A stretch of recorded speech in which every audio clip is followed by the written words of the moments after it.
우리 따라합시다. 말씀 잘 듣고 순종하겠습니다. 이게 신앙을 부욕케 하는 길, 인생을 부욕케 하는 길이겠지, 그렇죠? 예수님께서 이제 예루살렘에 입성하시고 마지막에 이제 고난 주간을 이제 보내게 되죠. 근데 예루살렘에 입성할 때 뭘 타고 입성했냐면 나귀를 타고 입성을 해요. 근데 나귀 등이 딱딱하잖아요. 그 제자들이 자기 옷을 벗어서 나귀 등에 깔고 예수님이 그 위에 앉으셔서 갑니다. 그리고 길에는 수많은 무리들이 자기의 옷을 벗어서 길에 깔고요. 그 다음에 어떤 사람 무리들은 이제 나뭇가지를 꺾어서 길에 이렇게 깔아놓습니다. 그러면서 이제 예수님이 나귀 타고 예루살렘 입성할 때 수많은 무리들이 이렇게 외쳐요. 다윗 자손 예수여 호산나 찬양하리로다. 하여튼간 뭐라고 했으면 다윗의 자손 예수여 호산나 찬양하리로다. 이 호산나라는 말은 호시아와 나라는 두 가지 단어가 합성어거든요. 호시아는 구원하소서 이런 뜻이에요. 구원하소서. 그 다음에 나는 지금 구원하소서. 그래서 호시아나가 이게 줄임말로 줄여가지고 호산나가 된 거예요.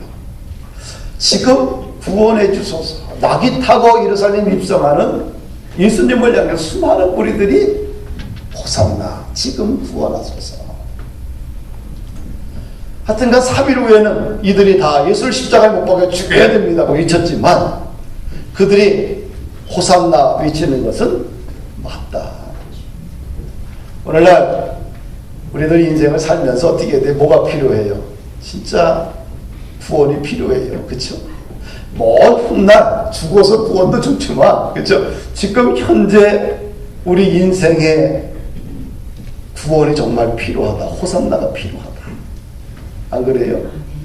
하여튼간 서로 마음에 가지고 있는 위기나 절망이나 답답함이나 고민들이나 또 이 숨막히는 지식할 것 같은 수많은 문제들을 다 가지고 있습니다. 그럴 때 정말 호산나가 필요해요. 지금 주여 나를 구원해 주소서. 인류의 모든 지성인들은 우리 지구촌에 일어나는 수많은 문제들을 향해서 해법을 제시할 때 긍정적인 해법은 별로 안 나옵니다. 뭐 불안의 시대, 위기의 시대, 뭐 이런 얘기들 쏟아내요. 그 다음에 혼돈의 시대, 불확실성의 시대. 이 땅의 지성인들이 이 지구촌의 삶의 모든 문제를 해결해 줄 것 같지만 해결해 주는 단어들이 거의 없어요. 쏟아내는 언어들을 잘 살펴보십시오. 다 어떻게 돼요? 불안과 이기와 불확실성만 이야기해요. 그런데 하나님은 달라요. 너희를 향한 나의 생각은 절망이 아니라 희망이요. 너희 미래가 실패가 아니라 번영을 주려고 하는 것이다. 그러니까 근본적으로 이 시대의 지성인들이 우리 사회를 진단하고 처방하는 방식은 문제의 원인만 이야기를 하지 늘 어둠과 늘 불안만 이야기하지 뭔가 현실과 미래를 구원하고자 하는 어떤 처방전 자체가 굉장히 빈약하다. 근데 하나님은 뭐예요? 우리의 미래에 대한 이미지가 아주 번영으로 이끌어 주신다는 거예요. 할렐루야. 하여튼 작은 위기든 큰 위기든 오늘날 위기 속에 갇혀져 있습니다. 그럼 그 위기를 우리가 극복하기 위해서는 뭐 어떻게 하면 극복하냐? 뭐 어려운 데 있질 않아요. 하나님 우리에게 무슨 권세를 주셨어요? 말의 권세를 주셨어요. 할렐루야. 요한복음 1장 12절에 보니까 영접하는 자 곧 그 이름을 믿는 자들에게는 하나님의 자녀가 되는 권세를 주셨다. 우리에게는 하나님의 자녀가 되는 권세를 주셨어요. 권세. 그럼 하나님의 자녀가 되는 권세를 주셨는데 그 권세를 어떤 방식으로 풀어가느냐? 말이라는 권세를 주셨다는 거예요. 요한복음 1장 1절에 보면 태초에 말씀이 계시니라. 이 말씀이 하나님과 함께 계셨으니 이 말씀은 곧 뭐예요? 하나님이라. 이 말씀이라는 이 단어가 원어를 보게 되면 로고스입니다. 로고스. 로고스를 갖다가 영어로 번역할 때 워드입니다. 뭐예요? 말, 단어란 뜻이에요. 우리 한국 성경에는 말씀과 말을 분리했지만 원어에는 로고스 같아요. 똑같아요. 영어 성경도 워드입니다. 말입니다. 뭡니까? 태초에 말씀이 아니라 뭐예요? 말이 있었는데 그 말이 누구예요? 하나님과 함께 계셨고 하나님이 곧 말이다. 그래서 우리 하나님께서 하나님의 자녀들에게 뭘 줬어요? 말의 권세를 주셨다는 거예요. 할렐루야. 히브리서 11장 3절에 보니까 믿음으로 모든 세계가 하나님의 말씀으로 말로 지어준 줄을 우리가 안다. 하나님의 자녀들에게 하나님께서 주신 것은 말의 권세예요. 할렐루야. 오늘 본문은 이 말의 권세가 얼마나 대단한지를 예수님께서 보여주셨지요. 예수님이 이제 고난주간 한 주간을 이제 보내게 되는데 얼마나 한 주간도 뭐 실적으로 월요일날, 화요일날, 수요일날, 목요일날 돌아가시는데 잡혀서 이제 마지막을 보내게 되는데 결국 왜 3일이요 3일. 3일 동안 제자들에게 할 말이 얼마나 많겠어요. 자기가 십자가에 죽어야 되고 고난 당해야 되고 수많은 것들이 그 3일 속에 앞으로 펼쳐질 일들에 대해서 이야기를 해야 되는데 어느 중요한 걸 이야기할 거 아니에요. 예수님께서 오늘 본문에 무화과 나무의 저주 사건을 제자들에게 이야기합니다. 그 제자들에게 이야기하는 의도가 분명히 있겠지요. 14절에 보니까 예수께서 나무에게 말씀하여 이르시되 이제부터 영원토록 사람이 내게서 열매를 따먹지 못하리라. 예수님께서 누구에게 얘기했어요? 사람에게? 나무에게 이야기했어요. 나무는 사람과 의사소통을 할 수 없는 겁니다. 그렇죠? 그런데 나무에게 하나님이 예수님께서 말씀하셨어요. 뭐라고 말씀하냐면 이제부터 영원토록 사람이 내게서 열매를 따지 못하리라. 그런데 20절 21절을 보니까 무화과 나무가 잠시 후에 보니까 뿌리채 말라 죽어버렸어요. 이 말은 세상 만사가 다 뭐의 권세 아래 있어요? 말의 지배 아래, 말의 권세 아래 있다는 것이죠. 예수님께서 파도를 향해서 말합니다. 고요하고 잠잠하라 했더니 어떻게 돼요? 고요하고 잠잠해졌더라. 귀신 들린 청년에게 예수님께서 명령합니다. 더러운 귀신아 그 사람에게서 나오라 명령하니까 귀신이 떠나가고 그 청년이 정신이 온전해졌더라. 할렐루야. 이 하나님의 자녀들에게 주신 권세는 뭐냐? 말의 권세다. 이 말은 엄청난 하나님의 역사를 창조하는 도구가 된다는 겁니다. 우리가 이제 그래서 이 말의 위대함을, 언어의 위대함을 증명하기 위해서 인류 역사에 수많은 연구 자료들이 참 많지요. 하다못해 시골에서 소를 키우는 사람도, 젖을 짜는 사람도 젖을 짤 때 노래를 들어줘요. 왜? 편안한 노래를 듣다 보면 소가 릴렉스해서 젖이 향이 아주 품질이 우수하게 나오는 거예요. 이 과거에 이 앞에 전부 다 오이밭이었어. 새벽 5시만 되면 이 전체가 오이밭이었는데 걷다가 노래를 틀어. 왜 그럴까요? 오이가 노래를 들으면서 아주 건강한 오이가 나올 수 있다.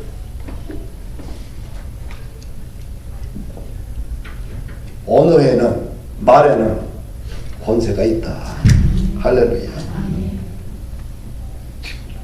요즘은 대체의학이 이제 하나의 의학 분야로 이제 자리매김이 있지요. 무슨 의학의 대체의학이냐. 그냥 약 주고, 주사 주고, 그 다음에 수술하고 꼬매면 되지. 이거 가지고 안 되는 거예요. 인간에게 왜 정서적인 게 있어요. 그래서 언어란 도구를 가지고 환자를 치료하는 대체의학이 굉장히 많이 발전되어 있지요. 우리 신경계에서 뇌에 있는 언어 중추신경이 모든 신경계를 다 장악한다고 합니다. 지배한다고. 우리 뇌 속에 있는 이 언어 중추신경계가 모든 신경계를 다 장악하기 때문에 말이 주는 그 힘이 굉장히 큽니다. 환자들에게 하루에 2-3차례 10분 정도 언어 치료하게 되면 환자가 굉장히 좋아진다고 그래요. 또 당뇨병 환자들이 이제 나는 혈당치가 정상이 되고 있다. 나는 혈당치가 정상으로 되고 있다. 이렇게 반복만 해도 말입니다. 10분 정도 말해도 혈당이 뚝 떨어진대요. 그리고 이 암 환자들을 향해서 전부 다 암 환자를 향해서 이제 언어 치료 같은 걸 많이 하잖아요. 그래서 마음을 기쁘게 하고. 또 예수님이 환자들을 이렇게 치료할 때 보니까 다 뭘로 했어요? 나병 환자가 말로 한다고 나병이 낫습니까? 그렇죠? 죽은 아이가 말로 한다고 살아납니까? 근데 다 언어를 통해서 예수님께서 전부 다 환자들 다 치료하셨다는 사실이에요. 몸에 열이 남는 열병 환자가 있는데 예수님이 그 열병 환자를 향해서 말했더니 열이 떠나가는 거예요. 다 말이죠. 예수님이 나무에게 말한 거예요. 말했더니 저주했더니 말라 죽은 거예요. 세상 모든 만사는 말의 지배 아래 있다. 결국은 뭐예요? 말이 병들면 언어가 병든 사람은 인생이 안 열린다는 얘기겠지. 그렇죠? 그래 안 그래요? 언어가 병든 사람은 어디서든지 간에 쓰임받기 곤란합니다. 하나님 나라에도 곤란하고 어디서든지 간에 그 사람을 통해서 주의 나라가 세워지고 공동체가 좋아지고 활력을 얻는다? 거의 불가능해요. 왜? 세상 만사는 하다못해 나뭇가지도 언어의 지배를 받는다라고 주님이 가르쳐주고 있는 거예요. 두 번째, 오늘 본문에서 중요한 것은 뭐냐면 13절에 보니까 무화과 나무 열매가 맺는 때가 아니에요. 그렇죠? 예수님도 알고 제자들도 다 알아요. 그 이스라엘 그 나라에는 뭐예요? 팔레스타인 그 지역에는 이 무화과 나무가 언제 꽃을 피고 언제 열매를 맺는지 다 아는 거예요. 그런데 때가 아닌 그 시절에 무화과 나무를 향해서 열매가 없다고 저주를 했다고. 이 사건은 뭐냐면 제자들에게 너희들이 열매가 없으면 이 무화과 나무처럼 죽을 것이다. 열매 맺는 인생을 살라. 이걸 가르친 게 아니겠지. 그렇죠? 이 무화과 나무 저주 사건의 핵심은 뭐냐면 말에는 언어에는 뭐가 있다? 권세가 있다. 이것을 제자들에게 마지막으로 가르쳐주는 예수님의 교육 방식입니다. 우리 22절부터 한번 읽어보십시다. 읽어볼까? 22절. 예수께서 그들에게 대답하여 이르시되 하나님을 믿으라. 뭡니까? 하나님을 믿으라는 거예요. 이 무화과 나무가 열매 맺는 때가 아니에요. 제자들에게 가르쳐주고자 가르친 것은 말에는 권세가 있다. 누굴? 하나님을 믿어라. 여러분 하나님을 믿어야 돼요.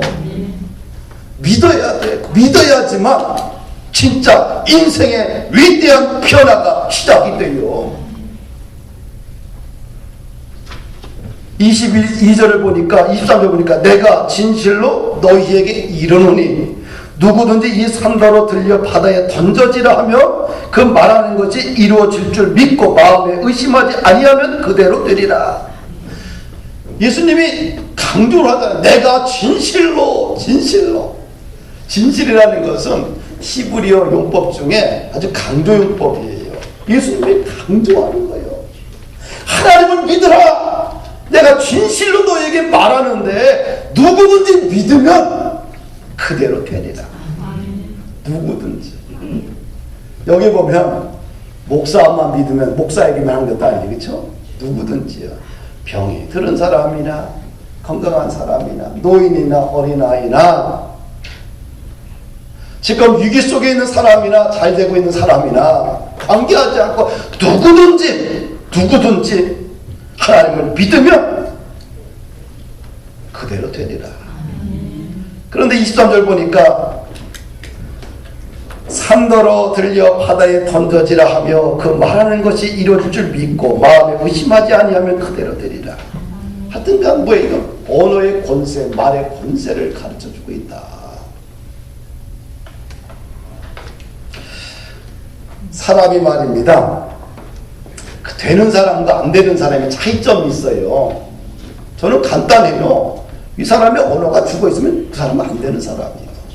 그 사람하고는 절대 사업하면 안 돼요. 저는 이제 사람들을 만날 거 아니에요. 뭐 인터뷰도 하고. 좀 인터뷰할 때, 딱 봐서 인터뷰할 때 이 사람이 언어가 죽었느냐 살았느냐 봐요. 다른 거 안 봐요. 근데 그 사람이 무엇을 가지고 있느냐 별로 안 봅니다. 가지고 있든 안 가지고 있든 그게 뭐 중요해. 근데 그 사람의 언어가 살아있고 언어에 권세가 있는 사람들은 주의 깊게 봐요. 왜? 그 사람은 반드시 일을 만들어내요. 그러나 언어가 죽어있는 사람, 언어 속에 믿음이 없는 사람, 언어 속에 예수님이 없는 사람은 미래가 없어요. 그 영혼이 대부분 죽어있어요. 현재 가지고 있느냐 또 없느냐가 중요한 게 아니거든요. 언어가 살아있어야 돼요. 하나님을 믿으라. 24절 말씀 보십시다. 그러므로 내가 너에게 말하노니 무엇이든지 기도하고 구하는 것은 받은 줄로 믿으라. 그리하면 너희에게 그대로 되리라. 결국은 뭐예요? 제자들에게 이 무화과 저주의 사건은 열매가 있느냐 없느냐라는 걸 물어보는 게 아니라 기도의 권세에 대해서 가르쳐주고자 하는 예수님의 의도가 나와 있지, 그치요? 그 말에는 뭐예요? 권세가 있다는 거예요.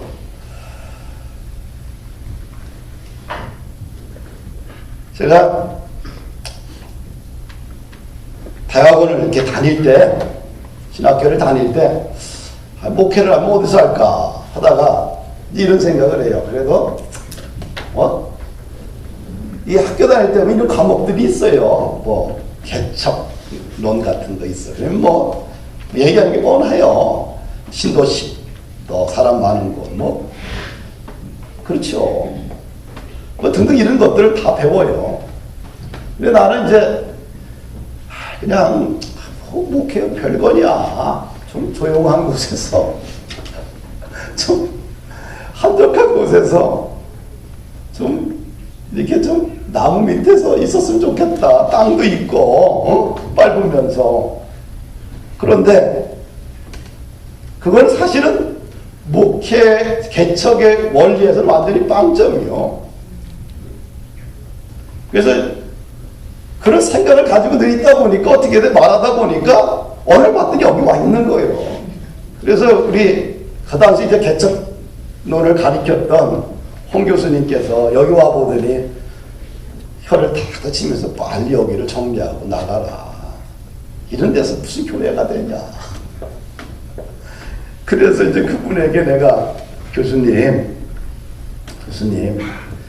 사막에서도 하나님의 역사는 꽃이 핍니다. 근데 할 얘기가 없어서 궁색해서 그 얘기했어요. 그리고 나서 내가 이제 한 몇 년 지나서 그 다음에 학위를 바꿔서 이제 대학원에서 이제 내가 주간에서 가르치고 그분이 이제 야간에서 똑같은 과목을 가르쳤어요.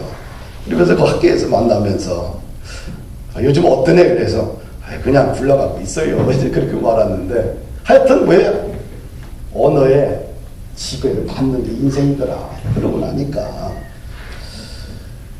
또 하나는 이제 신학교를 이제 입학을 하면서 이런 생각을 했어요. 아, 공부는 뭐 어떻게 될까? 그냥 국내든 해외든 그냥 공부는 끝까지 마쳐야 되겠다. 그 사람들이 물어 왜 꼭 뭐 목회하는데 그게 필요하냐? 아니 필요한 건 아니고 교회 1, 2년 할 것도 아니고 오래 할 건데 그리고 그 당시 이제 우리 공동체를 봤을 때는 뭔가 누가 좀 이끌어줄 사람이 있어야 되지 않겠나. 누군가 인생을 이제 살아갈 때 앞서간 사람이 있어야지만 그 사람에게 좀 물어보고 그 사람에게 좀 길을 물어보고 그래 갈 수 있지 않겠나. 그 길잡이가 좀 되어줘야 되지 않겠나 이런 생각을 했어요. 왜 그러냐면 이제 20대 때 방황을 좀 많이 했잖아요. 고민을 많이 했죠. 20대 때 뭐 고민 없는 청년들이 어디 있겠어요. 나는 이제 진통을 좀 많이 겪었던 사람 중에 하나인데 이 고민을 이야기할 대상이 없는 거예요. 또 이야기하면 간단해요. 그냥 기도하라. 충성봉사하라. 그게 맞는 말인데 당시에는 이제 해답을 잘 못 찾았던 시절이에요. 그래서 뭔가 내 고민을 함께 이야기하고 내 인생의 진로의 문제에 대해서 함께 이야기할 수 있는 주변에 멘토들이 없었어요. 그래서 이제 대학 2학년 때 등록금을 가지고 청량리에 비둘기 타고 도착을 해서 학교를 가야 되는데 고민하다가 그 길로 정선을 향해서 밤에 내려갑니다. 그거로 이제 학교가 등을 쌓는 거예요. 그러면서 이제 인생이 뭔가 그런데 가서 일을 하면서 뭔가 문제를 해결할 줄 알았는데 더 깊은 늪속에 빠지는 게 더 추악해지는 거예요, 삶이. 다시 원래로 돌아오는데 너무나 많은 20대를 소비했어요. 그때 누군가 교수님이라도 누군가 한 사람이라도 있었으면 야 조금만 붙잡아줬으면 내 인생은 참 많이 달라지지 않았겠나. 근데 이런 생각을 좀 하면서 이제 개척교회 하면서 무슨 돈이 있겠어요. 한 학기에 뭐 한 800만 원씩 들어가는데 학비만 한 500만 원 내는데 그런데 이제 다 삼성카드에서 8%짜리 이제 끊어요. 그래서 학비를 내고 다 그렇게 살아요. 그렇죠? 그러면서 공부를 해요. 왜? 나라도 먼저 최선을 다해서 한번 길을 한번 가보자. 가보고 나서 우리 교회 성도들이 자랄 때 문제가 있을 때 내가 좀 길잡이가 되어줘야 되지 않겠는가. 그런 마음으로 개척교회 할 때 이제 공부를 하게 된 거지요. 사랑하는 여러분들.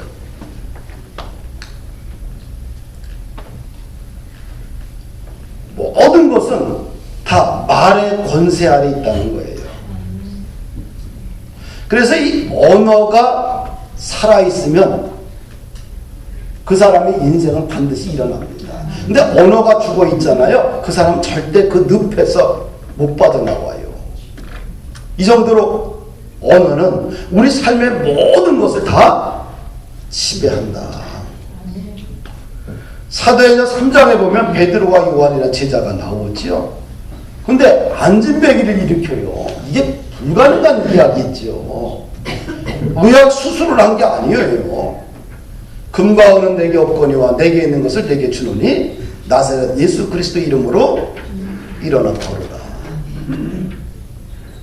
근데 감히 이런 얘기 할 수 있을까요? 누구한테 배웠어요? 예수님한테 배운 거예요. 파도야 풍랑아 잔잔하라고 했더니 탁 말로 했더니 이거 해결되는 거예요. 환자들을 향해서 예수님이 일어나 할 때 다 일어나는 거예요. 병자들이 떠나는 거예요. 그리고 무화과나무 저주 사건을 보면서 예수님이 말로 저주했더니 죽었던 것을 보고 베드로도 그대로 따라한 거예요. 그랬더니 안진뱅이 게 일어난 거 아니겠어요? 사랑하는 여러분들, 언어에는 뭐예요? 권세가 있다. 그런데 우리가 살면서 이런 하나님이 우리에게, 하나님의 자녀들에게 이런 언어의 권세를, 말의 권세를 주셨는데, 이것을 깨트리는 게 있어요. 뭐가 깨트리냐? 불신입니다. 불신. 우리가 믿음의 길을 걷다가 가끔씩 불신의 늪에 빠져들게 되면 뭐가 사라지냐? 가장 큰 피해는 하나님의 권세, 언어의 권세를 잃어버린다는 거예요. 그것이 인생에서 가장 큰 손해예요. 많은 사람들이 인생에서 실패를, 돈을 잃어버린 걸 실패. 이건 아니요. 건강 정도 잃어버린 것 같고 실패했다가 아니요. 진짜 실패는 뭐냐면 하나님의 자녀에게 준 그 언어의 놀라운 능력과 권세를 잃어버린 것이 가장 큰 슬픔이고 가장 큰 저주일 수가 있어요. 왜? 언어가 죽어버리면 다 죽는 거예요. 이스라엘 백성들이 이제 40년간 광야 생활을 마감하고 어디로 들어가? 요단강을 건너서 가나안 땅에 들어가는데 첫 번째 관문이 뭐예요? 여리고성이요. 근데 여리고성은 난공불락이요. 왜? 돌로 지어진 거예요.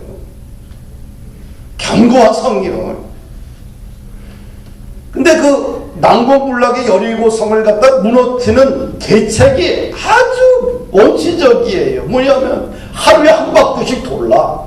마지막 7일째 7바퀴를 돌고 외칠 때, 외쳐할 때 외치면 되는 거예요. 그래 무너진다.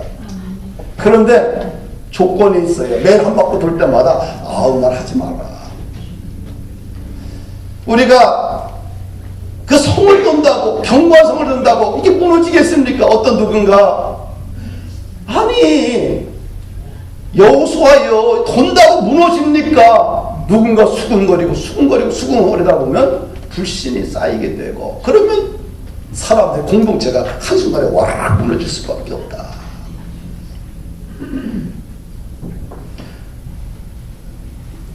그래서 성을 돌 때 뭐라 그래요? 아무 말도 하지 마라. 우리가 가정이든 일터든 교회든 국가든 똑같아요. 이 불신의 언어가 퍼지기 시작하면 걷잡을 수 없이 무너져요. 우리나라 광우병 사태 봤잖아요. 그 소 먹으면 우리 뇌가 말이야 다 빵꾸가 뻥뻥 나가고 소처럼 돼가고 우리가 다 죽습니까? 이게 과학적으로 근거 없는 얘기라고 다 밝혀진 얘기예요. 지금 소고기 먹잖아요. 안 드셔요? 아직도? 나는 그냥 돼지고기만 먹고 아니잖아. 소고기 먹잖아. 전혀. 이 불신이라는 게 이렇게 무섭습니다. 한 사회를, 한 나라를 완전히 어떻게 돼요? 쑥대밭을 만드는 거예요. 교회도 마찬가지예요. 가정도 누구 하나가 불신의 이야기를 쏟아내면 그 분위기가 지배하게 되면 결국 혼자만 죽는 게 전체가 다 죽는 거예요. 공동체가요. 우리가 하나님의 권세를 깨뜨리는 것 중에 또 하나가 뭐냐면 원망과 불평이겠지요. 이것도 하나님의 자녀로서의 말의 권세를 완전히 꺾어버리는 도구 중에 하나예요. 이스라엘 백성이 가나안 땅으로 가다가 가데스 바네에서 이제 12명이 정탐꾼을 이제 보냅니다. 근데 10명이 와서 보고를 해요. 우리 죽었다. 그 땅의 거민들은 정디하다. 우리는 게임이 안 된다. 메뚜기에 불과하다. 우리는 그 땅을 점령 못한다. 우리 죽었다. 그러면서 10명의 보고가 이스라엘 백성 가운데 퍼지기 시작해요. 원망과 불평을 합니다. 하나님과 모세를 향해서, 지도자를 향해서 원망과 불평을 해요. 순식간에 이스라엘 공동체가 아주 곡성이 울려 퍼집니다. 하나님이 뭐라고 그래요? 내 말이 내 귀에 들린 대로 내가 시행하리라. 그래서 40일 탐지를 갖다가 곱하기 1년을 해요. 1일에. 40년 동안 광야에서 다 돌게 합니다. 사랑하는 여러분들, 우리 믿음이라는 게 뭘까? 예수님이 왜 마지막 이 고난주간에 왜 하필이면 무화과 나무를 죽였고 이 사건을 만들어냈을까? 우리 인생이라는 것, 믿음의 길이라는 것은 뭐냐? 말의 지배를 받는다는 거예요. 하나님의 자녀에게는 엄청난 언어의 권세를 주셨으니 이 잠재적인 능력을 너희들이 사용하라는 거예요. 그래야 인생도 열린다. 안 된다고 하는 사람은 죽어도 안 돼요. 진짜예요. 우리가 교회 일을 하면서, 회사 일을 하면서 안 된다는 사람하고는 일하면 안 돼요. 왜 그러냐면 그 사람 통해서는 안 되는 일만 열려요. 근데 된다고 하는 사람들은 믿음의 언어를 쓰는 사람은 진짜 돼. 가보면 그게 참 신기하지요. 그래서 우리 본푸른 교회 사랑하는 성도들은 어떻게 돼요? 믿음의 언어를 사용해야 돼요. 그래야지 여러분들의 가정과 일터를 향해서 항상 축복해야 돼요.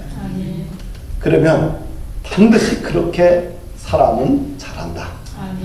우리가 태양빛을 잘 보게 되면 태양빛을, 모든 식물이 태양빛을 받게 되면 그쪽으로 구부러지면서 활짝 꽃을 피우게 돼 있어요. 불신과 불평과 원망을 통해서 사람이 성장하고 공동체가 되는 게 아니요. 할렐루야. 그래서 교회든 여러분들의 가정이든 일터든 인생이든 예수의 은혜로 세워지기를 주의 이름으로 축복합니다.